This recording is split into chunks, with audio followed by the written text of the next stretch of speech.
Dan juga di garis bawahi poin ini ya, ini sering saya bahasakan, tapi ini saya ulangi mungkin karena cukup lama kita libur kemarin.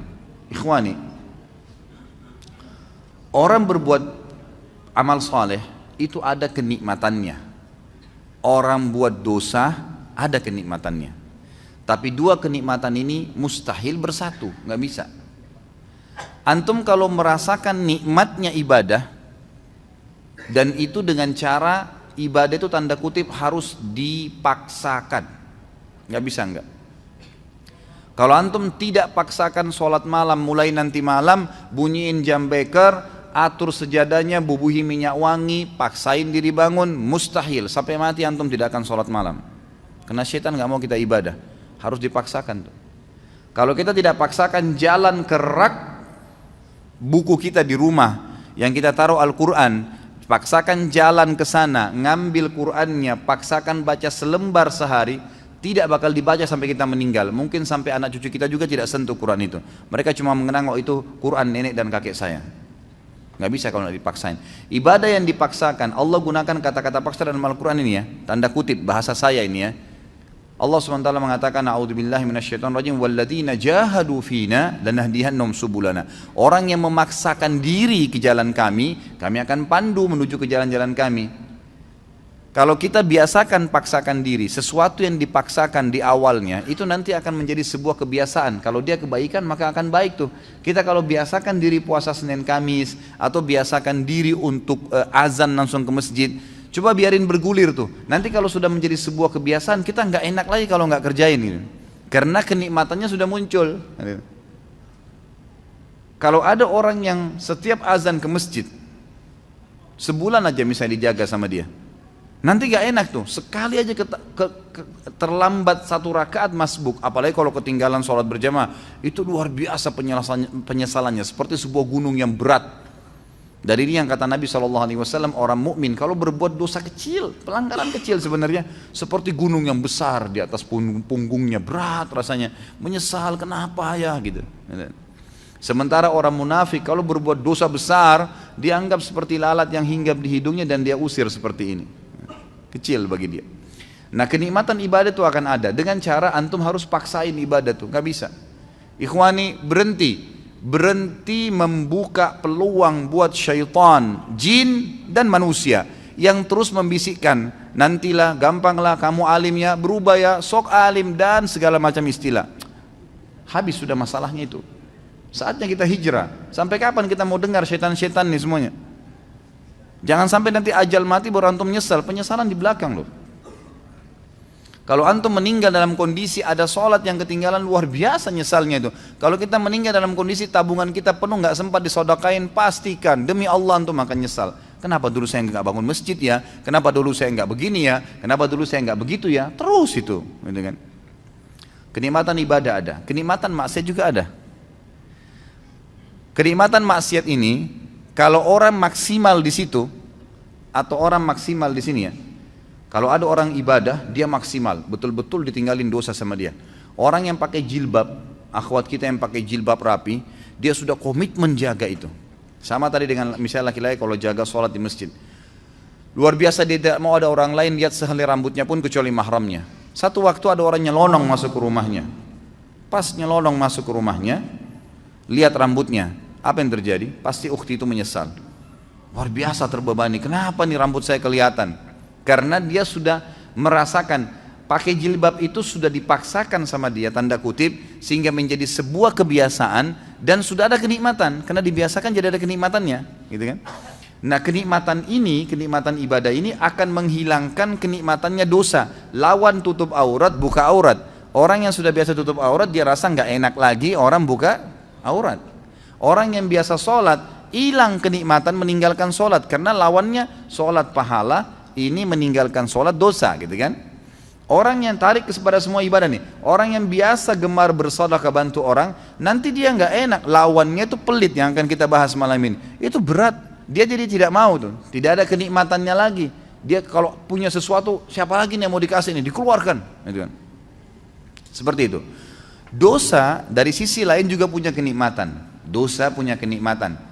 Orang kalau sudah membiasakan diri dalam kemaksiatan. Misal perempuan tidak tutup aurat, dia pakai celana pendek, pakai celana ketat, bajunya luar biasa terbuka, gitu kan. Kenikmatan dia jadikan sebagai kebiasaan, muncul kenikmatannya itu. Makanya semua yang dibeli pakaian pendek semua. Kenikmatan ibadah lawannya tutup aurat itu hilang dari dia. Mustahil dia mau tutup auratnya, gitu kan? Karena dia sudah merasakan kenikmatannya maksiat nih. Gitu. Tarikin dalam semua kemaksiatan apapun yang antum rutinkan. Makanya sering saya bahasakan ikhwani, Allah Subhanahu wa taala menyibukkan kita dengan kegiatan-kegiatan agama tuh. Dibuatin jadwal seharian, ada jadwal sholat, ada jadwal baca Quran, ada amal-amal soleh, banyak programnya ditawarkan supaya padat. Setan untuk membuat agar program-program ibadah ini terganggu, dibuatin program juga sama dia, program-program kemaksiatan. Kalau antum sudah dikena dengan satu dosa, misal nonton gosip jam 8 pagi, contoh, setan hiasin tuh supaya jadi indah dan menjadi kebiasaan antum. Setiap jam 8 nggak enak kalau nggak nonton misalnya. Jadi sebuah kenikmatan, ya kan? Maka antum tidak akan mau diganggu jam itu, kegiatan apapun, mau baca Quran, mau mengaji, mau apa, pokoknya harus saya nonton ini, gitu kan? Dibuat kenikmatan. Kalau kenikmatannya sudah muncul, maka kenikmatan ibadah tidak ada. Kalau ada orang maksimal di sini, dia nikmatin ibadahnya, dia tinggalkan benar-benar 100% dosa, itu yang luar biasa. Itu yang kita harapkan. Kalau ada orang yang maksimal juga di dosanya, tidak pernah beribadah, kalau menurut saya dengan kacamata dia ya, saya bicara dengan kacamata orang yang bermaksiat, itu bagus dia. Kenapa dia bagus? Karena dia maksimal menikmatin tuh. Kalau ada orang yang tengah-tengah, nah ini yang paling banyak nih. Mudah-mudahan di sini tidak ada. Di tengah-tengah, dia mau ibadah, tapi juga disisipin untuk maksiat. Orang yang seperti ini ikhwani, tidak merasakan maksimal nikmatnya ibadah. Biar antum mau tutup mata, mau baca ayat 1 jam, tidak khusyuk-khusyuk, karena masih ada dosanya. Kalau berimbang dua-duanya, ini nggak ada kenikmatannya, ini juga nggak ada kenikmatannya. Jadi nggak nikmat ibadah, nggak nikmat maksiat, gitu kan? Kalau ada orang misalnya mabuk, dia anggap bolehlah kumpul-kumpul sama teman, minum. Tapi dia juga jaga 5 waktu sholat. Kira-kira pada saat dia mabuk jam 2, jam 3 malam, dia pikirin sholat subuh, terganggu nggak? Lagi mabuk, duh sebentar mau subuh nih. Nggak nikmat tuh mabuknya. Ya nggak maksimal, karena dia masih terbebani dengan sholat subuh.